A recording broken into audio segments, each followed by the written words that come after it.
So this will be some excerpts from George magazine, February, February 1997 edition, the Survival Guide 2020, Platform 2020.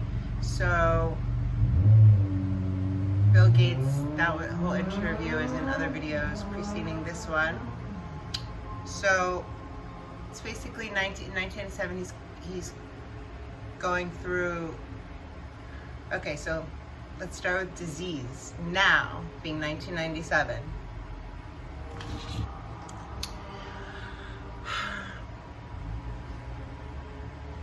"25 years ago, many experts said that antibiotics and vaccines would soon make infectious diseases a plague of the past.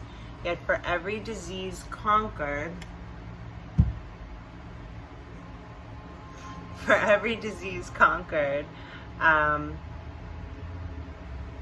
such as smallpox, a new one emerges: AIDS, Lyme disease, Legionnaire's disease, toxic shock syndrome, Ebola fever, E. coli infection strain 157 H7, and about a dozen others. Check the patents on all those, by the way. That's public record.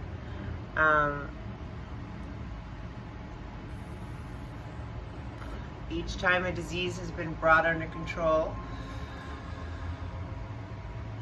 another has resurfaced: diphtheria in Russia, cholera and dengue, I don't even know how to pronounce, dengue, hemorrhagic fever in Latin America, malaria, and drug-resistant tuberculosis in American inner cities.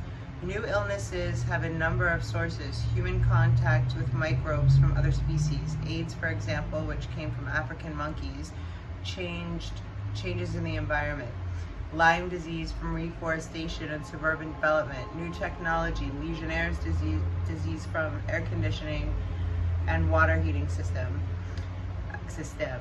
microbial and their adaptation to antibiotics, drug-resistant tuberculosis." That's 1997. Very interesting. They call out, this is it's called Killer Cooties. The article is called Disease. The subsection of the article is called Disease by Arno Karlen. I'm looking up all these guys, see what they're up to today. Very interesting. Worst case scenario: an overpopulated planet choked to extinction by a lung-attacking virus. I couldn't even make that up. This is in George, February 1997.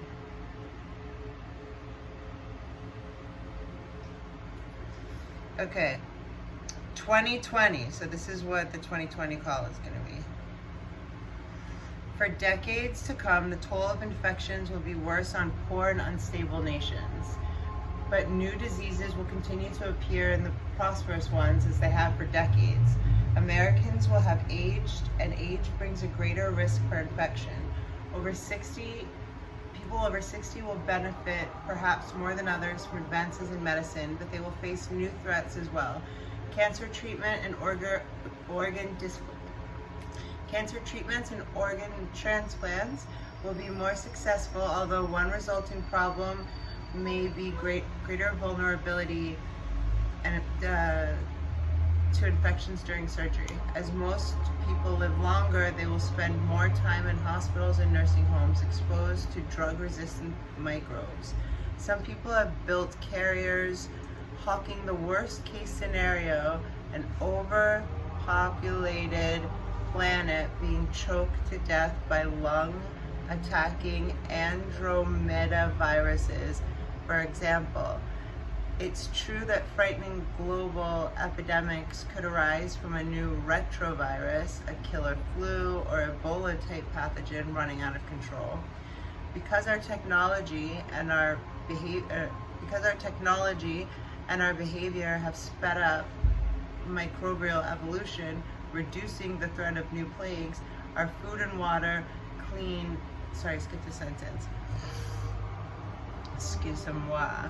It's true that frightening global epidemics could arise from a new retrovirus, a killer flu, or an Ebola-type pathogen running out of control. Because of our technology and our behavior have sped up microbial evolution, reducing the threat of new plagues will demand thoughtful efforts. Slowing population growth, keeping our food and water clean, and setting up global systems to monitor infectious diseases and microbial drug resistance, for instance. Human extinction, however, is unlikely, not least because the human immune system is a marvel of resourcefulness. So take care of your immune system. Infection is a universal fact of nature, and microbes share the environment with us. For some microbes, we are the environment. The greatest threat may not be microbes, but our failure to protect ourselves. Sex and drugs. Let's get to the good stuff. Now, so this is 1997. 1997, think about where you were. Put in the comments. 1997, I was in 10th or 11th grade. Well, when this came out, February of 97, I was in 10th grade because I graduated in 99. Sex and drugs. Now, in 1999. Sex, Drugs, Microbicides, and Prozac by Melissa Roth. 1997. Sex, as everyone knows, can be dangerous, and it will only get worse. According to the Institute of Medicine, sexually transmitted diseases, STDs, are the hidden epidemic, the driving force behind the spread of HIV in the heterosexual community, as well as the reason for the surging rates of tubal pregnancy, infertility, and cervical cancer.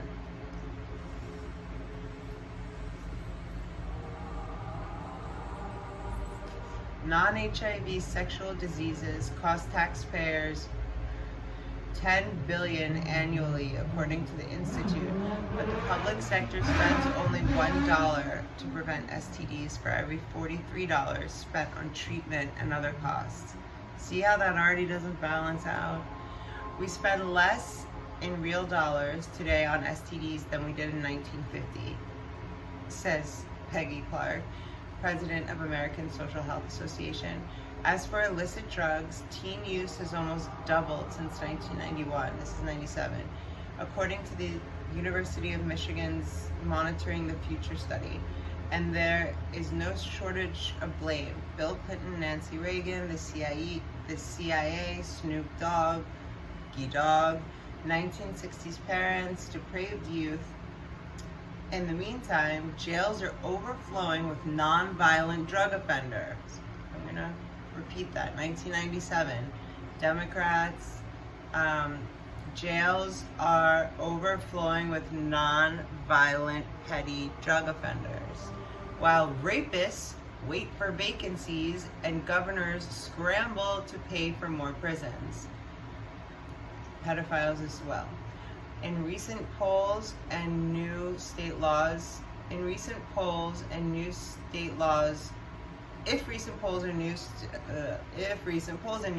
are any indication the time is right for drug policy reform. In 1996, voters in California and Arizona approved legalizing certain drugs, such as marijuana, for medical use.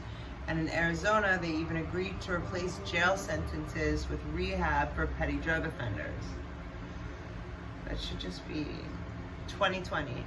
Dr. Felicia Stort, Director of Reproductive Health at the Kaiser Family Foundation, foresees a day when all of us will carry a date decision maker, a sort of magic 8-ball with a built-in sweat sensor to detect whether a person has an STD. Get your potential partner to palm the sensor, and the digital message will let you know whether to proceed. We don't have that yet, as far as I know. If you forget your magic ball, a simple home-based STD test will render a quick verdict the morning after. You should do it before, right? There will be a code on your toothbrush that says, get a chlamydia checkup today.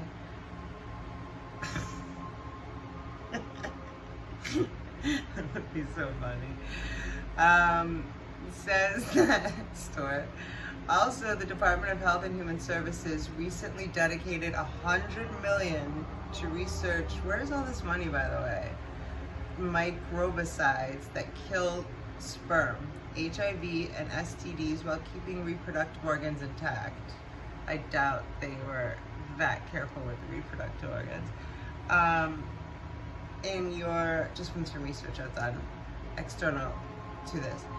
In the year 2020, microbicides will be part of the daily regime, like deodorant.